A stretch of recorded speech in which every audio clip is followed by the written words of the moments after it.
This is Steve Zeltzer with Workweek Radio, and recently SEIU 1021, which represents over 50,000 workers in Northern California, had an election for new leadership. And there were concerns among some of the SEIU members about the process of the election and whether or not democratic structures were followed. And one of the individuals who was involved in the election and running for office is Brenda Barros. She is the chapter president of SEIU General Hospital, 1021 General Hospital chapter, and also San Francisco COPE co-chair. And she's with us and will be talking about her concerns and issues. So welcome to Workweek Radio, Brenda. Hi, thank you.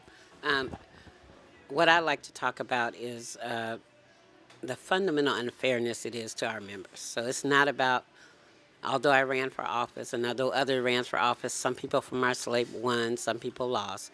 But that's beyond that.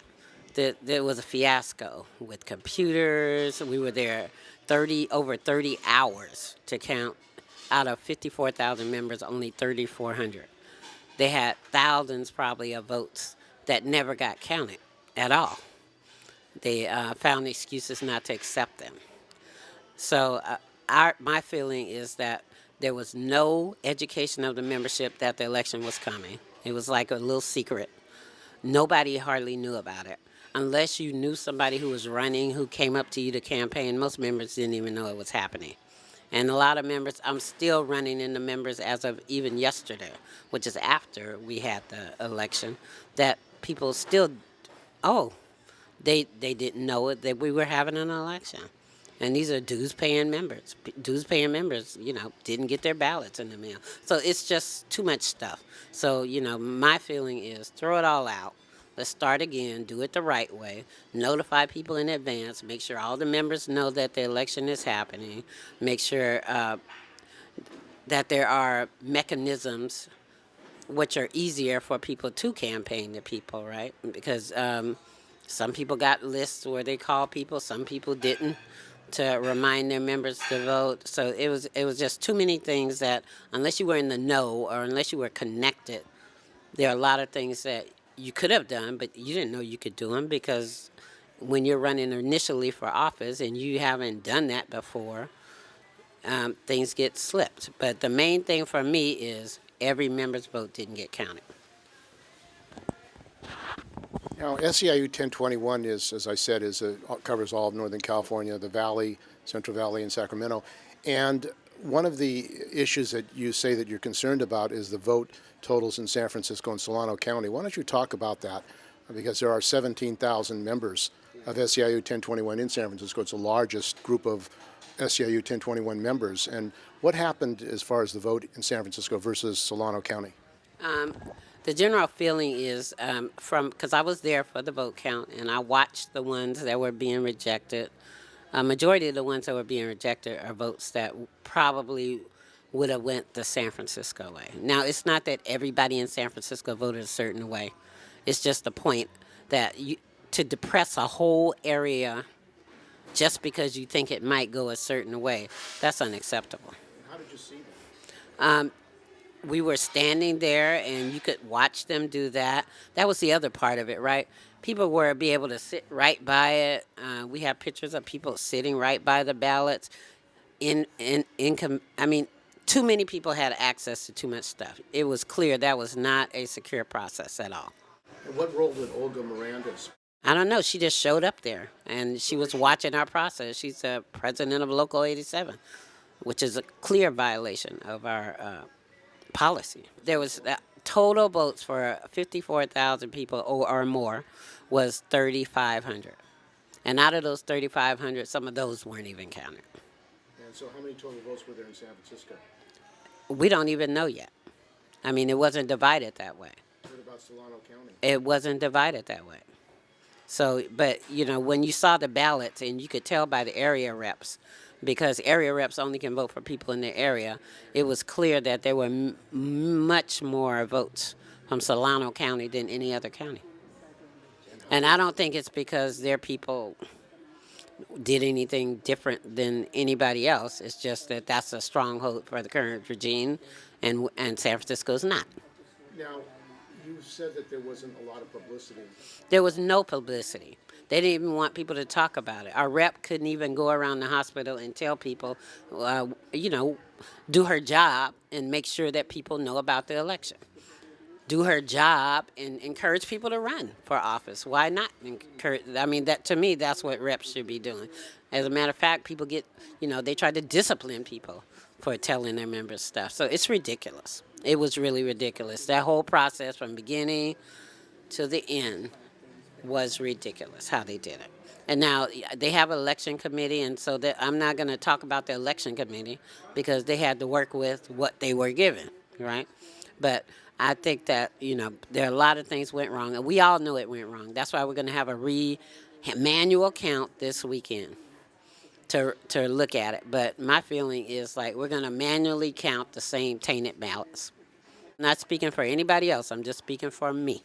Brenda Barrows, who ran for a VP of politics, who was expecting a fair election, who followed the rules. Every rule they gave me, I followed it. And then this happened. So, it's very disheartening. So I think for our membership, I've explained to them some of the things that have happened. And they, to a person, their initial reaction is like, we just need to do this over and just throw that out. Another candidate in San Francisco is running the election, is here with us, and why don't you introduce yourself? John Wadsworth. I'm with the SEIU at the SFGH San Francisco General Hospital Chapter, Vice President. And yes, I was a candidate running for San Francisco area rep in San Francisco. And exactly what Ms. Barrows is speaking on. All of us witnessed the same fiasco that took place down at 100 Oak, in Oakland. To summarize the events that took place down there, these ballots were picked up at 8 o'clock in the morning. They were opened up and placed in a holding area to be scanned through software that was designed and made specifically for this election alone. No other election, just for this election. I was told that the software was not tested prior to its use. When they finally finished opening the envelopes, stacked them up, and started scanning them, within, I'd say, a relatively short amount of time, I'd say within an hour and a half, 2 hours, 3 scanners went down, so only 1 scanner was going to be in use. 3 laptops were not going to be used, only 1. At that time, somebody spoke up and said, well, let's come back the next day at 9 o'clock. No, that's unacceptable. Who's going to, what are we going to do with these ballots? How do we make sure that, everything is as it should be, above reproach?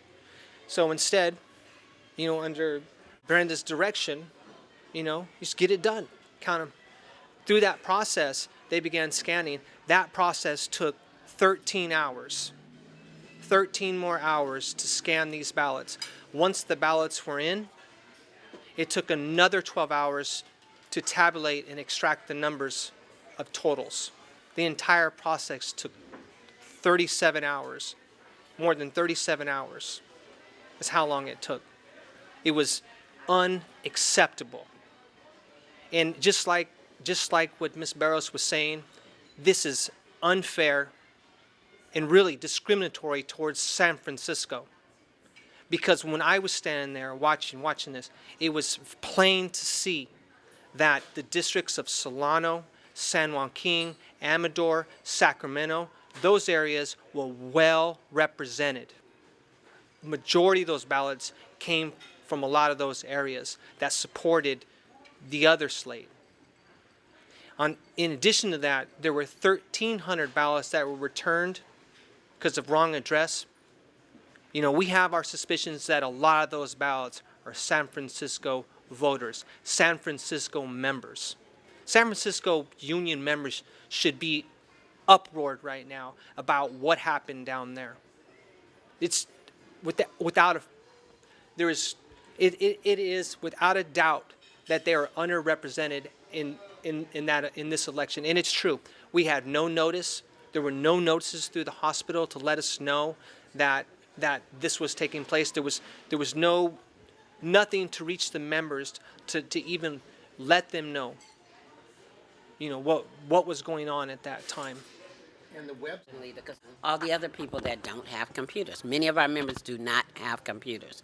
So this thing about only sending out mass emails to the people you have email for as communication, only putting things on a website, if people do not have computers, which many of our members don't, they will never hear about any of it unless you have the staff out with flyers making sure that the members know about it, and that did not happen. So all of those members got disinformation. They were told that they could not speak on it, period.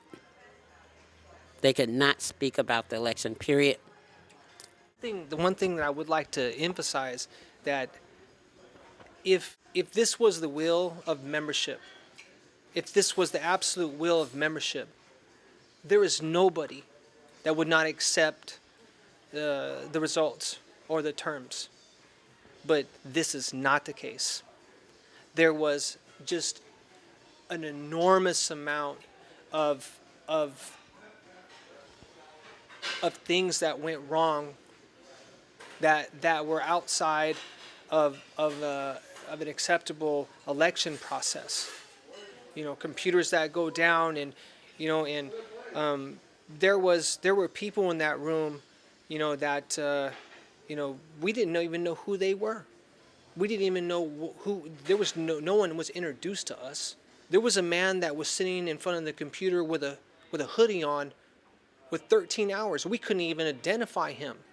He sat with a hood on, and when he was awoken, he went to task using computer command script and was programming for 12 hours. That was after the ballots were put into hard drive memory. On top of that, the memory was transferred to 3 different computers. It went from one laptop, and then they said there wasn't enough RAM space and memory because it was 15 gig. They transferred it to another laptop. Then they transferred it to another hard drive, and only then were they able to tabulate the numbers. To make matters even more confusing, managers from global elections, the vice president and the other operations person, when the ballots were put into to this hard space memory, I asked her how long would it be. She said 10 minutes. Then 2 hours later, I asked her, I said, why'd you say 10 minutes? She said, well, I was wrong. Well, why such the disparity? And then they announced that it'd be 3 more hours. It ended up being 13 more hours once the ballots were in. Something is wrong. This needs to be investigated. This should never happen again. There is no way this process is flawed. Even the vice president of the company said that he would never do it this way again, that these ballots would never be made that way with 72 individual ballot races on one card. He said he would never do it again, that it was a mistake, and that there was too many problems with it, and that it would be done electronically. And so the leadership of the local, Roxanne Sanchez and others, are saying that they had, what was their explanation? Were they questioned about this, and what did they say? I think that a lot of them were as frustrated as we were. Roxanne, seemed to be frustrated with the process. Larry Bradshaw, I believe he found the process unacceptable. The operations personnel, I thought that I don't know if I should say Seth's name. Okay, well, what? Can I say Seth's name? Seth Shapiro. I had an opportunity to meet him, and I could visibly see that he found the process unacceptable. This election, global elections persons, they were paid an enormous amount of money. To run this fiasco of a process. They have done this process for SEIU. I think this was the sixth time they said. How could it just go terribly wrong? Well, are you aware that in other locals like SEIU UHW, which has over 150,000 members, they only had a small percentage of their members voting as well? That this is a common thing, that in big, large merged locals, which is what SEIU 1021 is, the percentage of people voting, of workers voting, is very, very small, and that the elections are being kept a secret. Do you think that that's an organized tactic? Well, what I do know is that San Francisco members need to speak up, and they need to speak up loud, because they are not being represented. They are not being represented. If those numbers are indicative of the services that are being provided and the communication that's being provided, it is unacceptable. There should be way more members participating in this election, and there were. They're just not being counted. There were 1,300 ballots that came back with the wrong address. Then my feeling is that this first class mail that went out from New York, that the mailings through our posting service coming to San Francisco were delayed in such a way that hundreds and hundreds of our members in San Francisco had not even received their ballot 5 days, 4 days, 3 days before. There are probably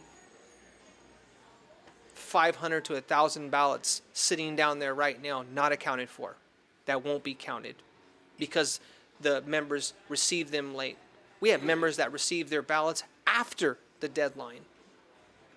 A lot of members, just as Ms. Barrows was saying, a lot of members didn't even receive their ballots. I have persons that I personally referred over 100 persons to call the number to get a new ballot.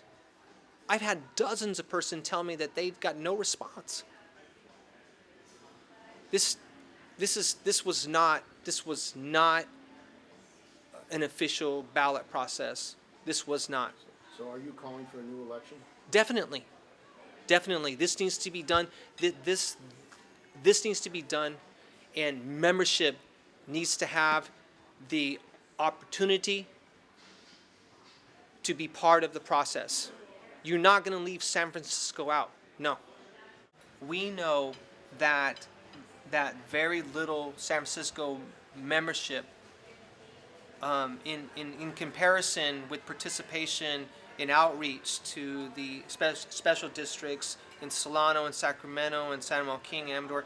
We know we watched it. We watched the ballots as they passed in front of us, and you could read the districts and where they were coming from.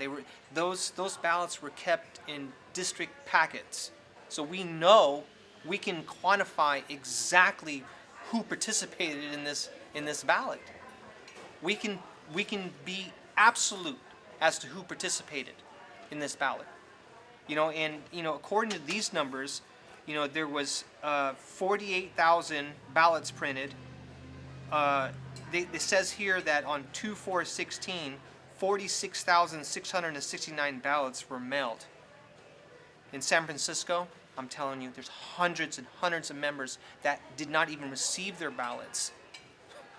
Some didn't receive them until just a few days prior.